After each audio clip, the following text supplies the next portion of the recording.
Բարև ձեզ, Շրամ Գյումրիի եթերում լրատվության ժամ է, այսօր հունվարի 26-ն է, երկուշաբթի։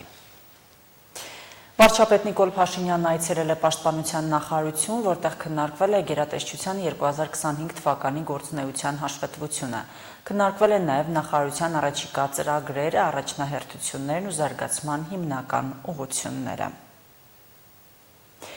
Վարչապետ Նիկոլ Փաշինյանը հունվարի 24-ին այցելել էր ներքին գործերի նախարարություն գերատեսչության 2025 թվականի գործունեության հաշվետվությունը քննարկելու նպատակով։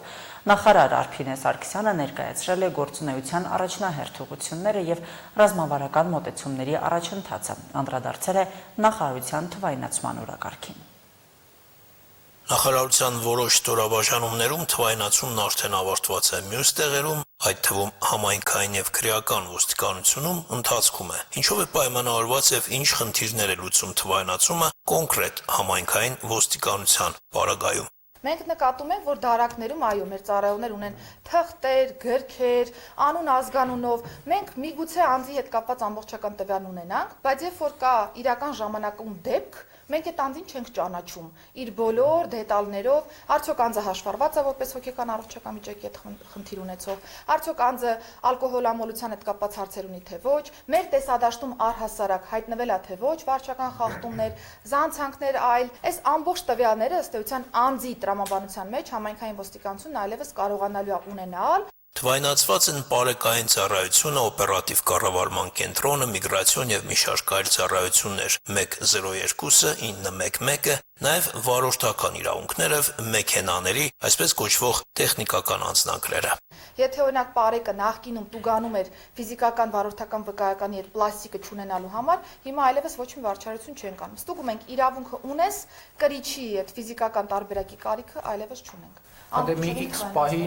այդ նշանակումը դա ընդհանրապես պետքա չթողարկվի, որովհետև դրա իմաստը ո՞րն է։ Վարորդական իրավունքի ֆիզիկական տարբերակի կարիքը անձը կունենա միայն Հայաստանից դուրս գտնվելիս, պարզաբանել է նախարարը։ Ներկայացվել է նաև Հայաստան-Եվրամիություն վիզաների ազատականացման շրջանակներում իրականացված աշխատանքը։ Վարչապետը հետաքրքրվել է, թե ինչպիսի ճանապարհային քարտեզով է գործընթացը իրականացվում։ Նախարարը նշել է, որ գործողությունների ծրագիրը համահունչ է ռազմավարական առաջնահերթություններին։ Մի շարք նախարարություններ իրենց մասով գործողությունները ավարտել են, մյուսների մոտ ընթացքի մեջ է։ Անդրադարձ է կատարվել կենսաչափական անձնագրերի եւ նույնականացման քարտերի ենթակառուցվածքի ներդրման աշխատանքներին։ Նախարարը ներկայացրել է մի շարք ցուցանիշներ, որոնք վկայել են կայացված որոշումների արդյունավետության մասին։ Մասնավորապես 2025-ին առգրավել են տարբեր տեսակի 768 կիլոգրամ թմրամիջոցներ, ինչը 80%-ով գերազանցում է նախորդ տարվա ցուցանիշը։ Առգրավել է 2.5 տոննա ապօրինի որսած ձուկ, բացահայտվել է խոշորամասշտաբ ներդրումային խարդախություններով զբաղվող 4 խումբ։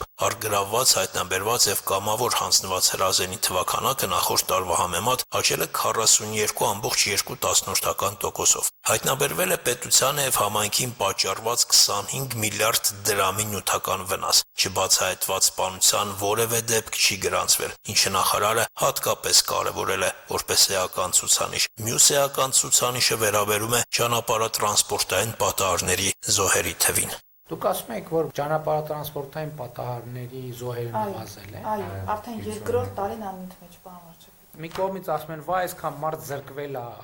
վարելու իրավունքից, մյուս կողմից մենք զոհերի նվազում ունենք։ Բայց մենք պետք է այդ երկու թվերը իրար հետ ցույց տանք։ Այդ վիճակագրությունը կա, եթե կարելի է մի հատ ասեք, 23 թվականին մենք աճ ենք ունեցել 22-ի համադրությամբ։ Կողքը ունենք 24 թվական, որը 23-ի համադրությամբ -45 զոհ ենք ունեցել։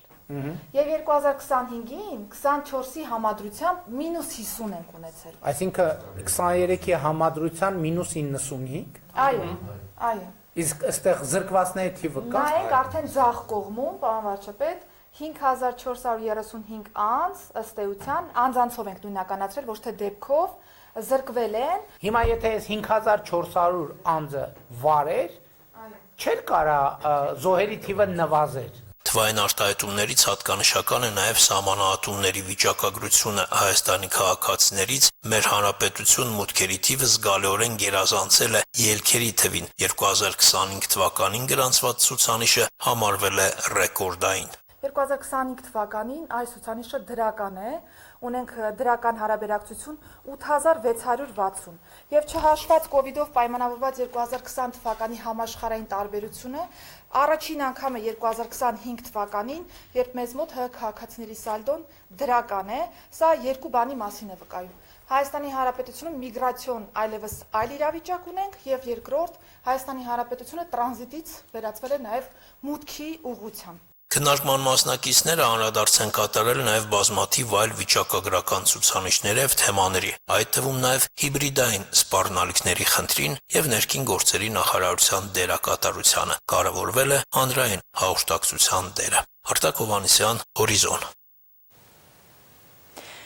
Հունվարի 26-ից 28-ը արտաքին գործերի նախարար Արարատ Միրզոյանը աշխատանքային այցով կգտնվի Ստրասբուրգում։ Ծրագրված են Եվրոպայի խորհրդին Հայաստանի անդամակցության 25-ամյակին նվիրված միջոցառումներ։ Հունվարի 28-ին նախարար Միրզոյանը ելույթով հանդես կգա Եվրոպայի խորհրդի խորհրդարանական վեաժողովի նստաշրջանին։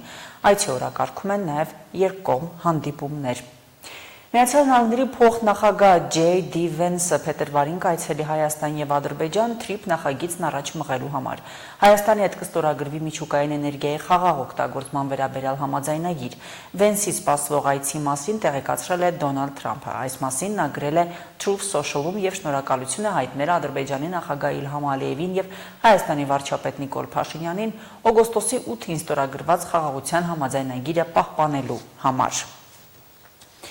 Իրանի իշխանություններն առաջիկա օրերին ամբողջությամբ կվերացնեն ինտերնետի սահմանափակումները երկրի ներսում։ Ժնևում հայտարարել է ՄԱԿ-ում Իսլամական Հանրապետության մշտական ներկայացուցիչ եւ դեսպան Ալի Բահրեյնին։ Դիվանագետը պարզաբանել է, որ ինտերնետն անջատելով իշխանությունները հասել են իրենց հիմնական նպատակին՝ դադարեցնել բռնությունն ահաբեկիչների կողմից, որոնք օգտագործում էին երկրում խաղաղ բողոքի ցույցերն իրենց սեփական շահի համար։ Իրանում անկարգությունները սկսվել են դեկտեմբերի վերջին իրանական ռիալի կտրուկ առզրկման եւ մեծ գնաճի ֆոնին առաջացած բողոքի ցույցերից հետո, որոնք տարածվել են խոշոր քաղաքների մեծ մասում։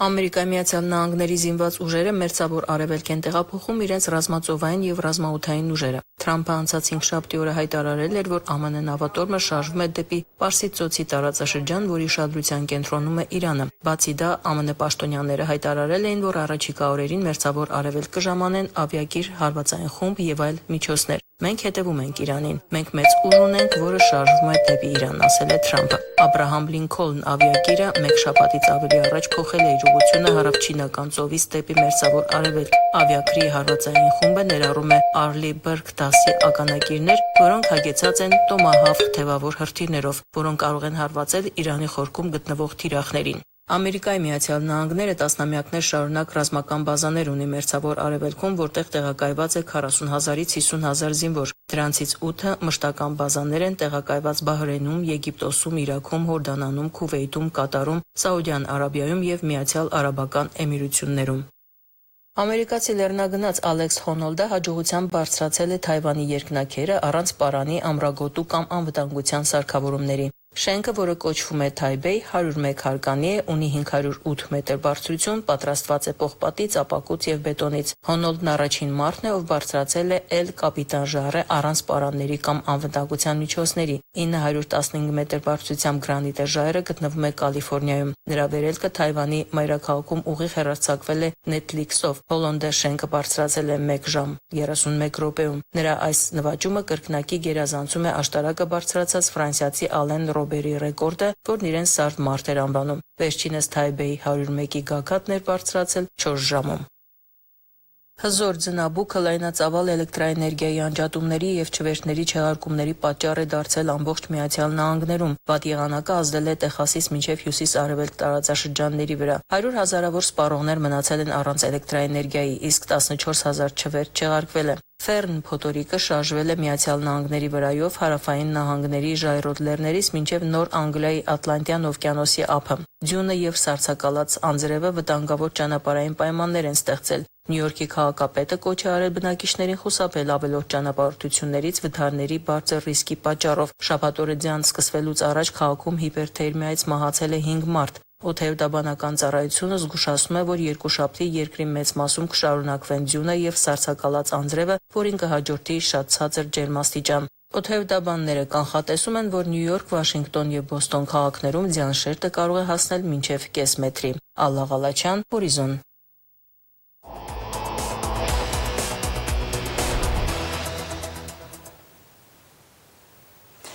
Մեկնարկել է միասնական քննությունների առաջին փուլը։ Գնահատման եւ թեստավորման կենտրոնը որերորդ տարին է բուհերի ընդունելության քննություններն անցկացնում է 3 փուլով, ինչը նշանակում է, որ դիմորդները եռակի հնարավորություն ունեն ընդունվելու բարձրագույն ուսումնական հաստատություններ։ Դիմորդներն արդեն հանձնել են միասնական քննություն հայոց լեզու եւ գրականություն, ռուսաց լեզու եւ ֆիզիկա առարկաներից։ Միասնական քննությունների առաջին փուլի հայտագրումներն անցած տարվա համեմատ ավելացել են։ Առաջին փուլով քննություն հանձնելու ցանկություն է հայտնել 12538 դիմորդ։ Միասնական քննությունների մասնակիցների լարվածությունը պակասել է։ Համենայն դեպս այդպես է առաջին փուլի ժամանակ։ Քննական կենտրոնների մուտքի մոտ սպասող ու էկրաններից իրենց երեխաներին հետևող ծնողների էլ չես հանդիպի։ Դիմորդներն ու ծնողները այս փուլը ավելի շատ փորձնական են համարում։ Բու ընտրելուց եւ վերջնական քննություն տալուց 6 ամիս առաջ անցկացվող քննությունների արդյունքում կորցնելու ոչինչ չունեն։ Ստուգում են գիտելիքները երկրորդ փուլին ավելի պատրաստ լինելու համար ու ավելի բարձր միավորի ակնկալիքով։ Փորձ է տալիս ամառը վերջնական քննությունը հանձնելու համար։ Եթե հիմա չկարանամ հանձնեմ, դրական չունի կնանականից, հետո կարանամ կկայգին հանձնեմ, ու նոր ընդունվեմ ինձ ինստիտուտը։ Ունենք հնարավորություն նաև հունվարին տալու քննություններ, նախ այդքան լարված չենք լինի արդեն, հետո արդեն փորձ կունենանք, կկարողանանք արդեն ունենալ մեր գնահատականը, ու միգուցե նաև հունիսին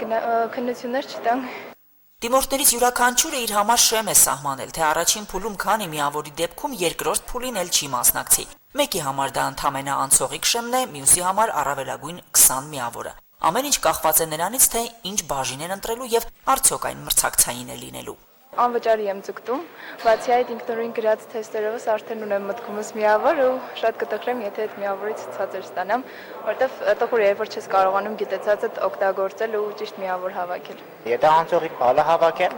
ինչքան ես բանադորություն ունեմ լավ անցողիկ, այդքան հավաքեմ, բնականաբար երկրորդ անգամ չեմ տա։ Դե չհավաքեմ, կարելի կփորձեմ։ Ես երկրորդ չեմ ուզում։ Ինչքան պիտի հավաքես։ 20։ Վստահ ես։ Այո։ Բարձր արդյունքը հիմնականում կապված է մասնագիտության գրավչության հետ։ Ինչքան մասնագիտությունը պահանջարկ ունի, ինչքան ձգտումը բարձր միավոր ստանալու եւ մրցութային շեմը հաղթահարելու բնականաբար մեծ է։ Ըստ վիճակագրության ամենաշատ բարձր միավորներ գրանցվում են անգլերեն լեզվից։ Այս առարկան որերորդ տարին է առաջատարն է հայտագրած դիմորդների թվով։ Անգլերենն ու հայոց լեզուն շատ բաժինների համար ընտրանքային են։ Արդյունքում դիմորդները ընտրում են անգլերենը, որի հարցաշարերը շատ ավելի պարզ են ու հեշտ։ Մի քիչ աղմթով եմ ասում, անգլերենն է։ Իհարկե պայմանավորված է հիմնականում ծրագրի հեշտությամբ։ Անգլերենի շեմը հաղթահարելը շատ ավելի հեշտ է, քան հայոց լեզվի, անգլերենից բարձր միավոր հավաքելը շատ ավելի հեշտ է, քան հայոց լեզվից, բնականաբար դիմորդները այդ ամենը գիտեն եւ օգտվում են այդ հանգամանքից։ Անգլերենն ու հայոց լեզուն բազմաթիվ մասնագիտությունների գծով այլ ընտրանքային են, որը հնարավորություն է տալիս, որպեսզի դիմորդները իրենց ընտրությունը կատարեն։ Ես էլ լինեի հեշտ կընտրեի դժվարից։ Նույն հետաքրքրությունը դիմորդները չեն ցուցաբերում մեկ այլ օտարլեզվի ռուսերենի նկատմամբ։ Ամբողջ Շիրակի մարզում ռուսերենից միասնական քննություն էր հանձնում ընդամենը 36 դիմորդ, բայց նրանք ամենևին էլ ռուսերենի բաժիններ չեն հայտագրելու։ Գերակշիռ մասը հայտագրելու է այնպիսի բաժիններ, որտեղ իրենց հայեցողությամբ մեկ օտար լեզու են հանձնելու եւ ընտրել են ռուսերենը։ Բաժնում ասված է, որ օտար լեզու է։ Ես էլ ընտրել եմ որպես օտար լեզու ռուսաց լեզու։ Քանի որ ռուսական դպրոցից եմ, ավելի հեշտ էր ռուսաց լեզուն տալը։ Անգլերենը ավելի բարդ կստացվի, ռուսերենը ավելի ծանոթ է, դրա համար ռուսերենն եմ ընտրել։ Եթե անգլերենը 7000-ն է գերազանցում, ռուսերենը 500-ը չի կարող գերազանցել։ Ընդհանուր ամբողջ հանրապետությունում այս իրավիճակն է, այսօր ուրիշ խնդիր կա, բացի ամեն ինչ, ռուսերենը շատ ավելի բարդ է, քան անգլերենը գիտեք եւ ավելի դժվար հաղթահարելի, այնուամենայնիվ մի քիչ մոդայիկության խնդիր ունենք, որ այսօր անգլերեն սովորելը եւ անգլերեն իմանալը շատ ավելի այսպես ձգող քաշող է, քան ռուսերեն։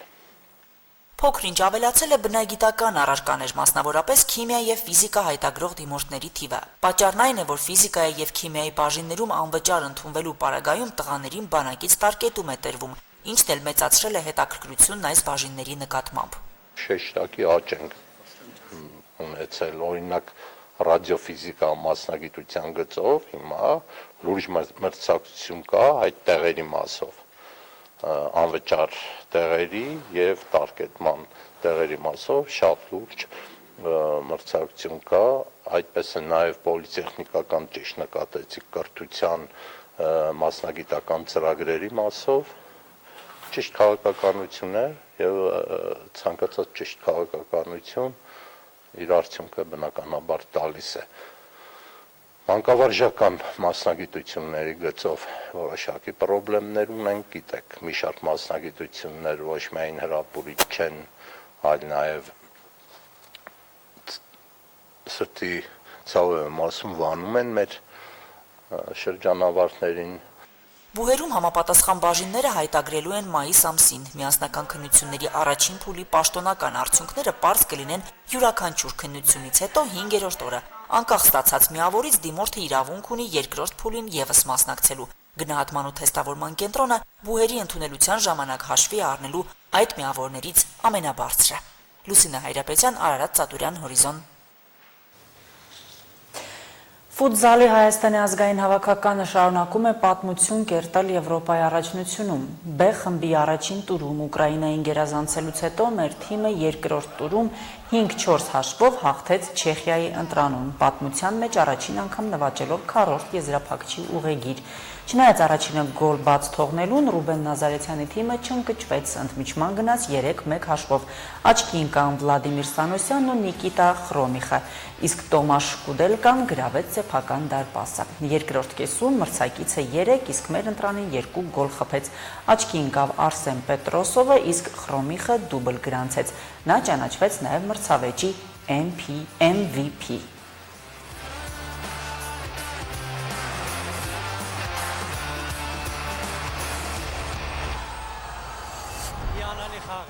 Համոզված ենք, որ նրանք ելնեն եզրափակիչ։ Քաջորդ խաղին էլ կկարողանանք գանք Լիտվայի հետ, ու էլի երկրպագենք։ Հիացած ենք, հենց այսպիսի ակնկալիքներով էլ եկել ենք ու հուսանք հենց այսպես էլ կավարտենք դեռ ավել հաշիվներով։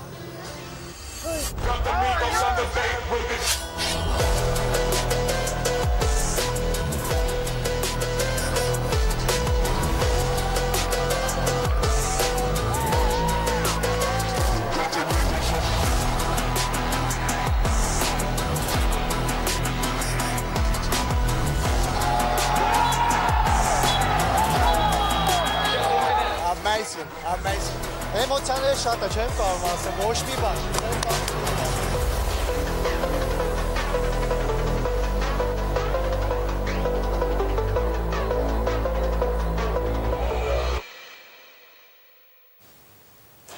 Այժմ ներահոսն այսպիսին էր, նորությունների սպասեք մեր հաջորդ թողարկումներում։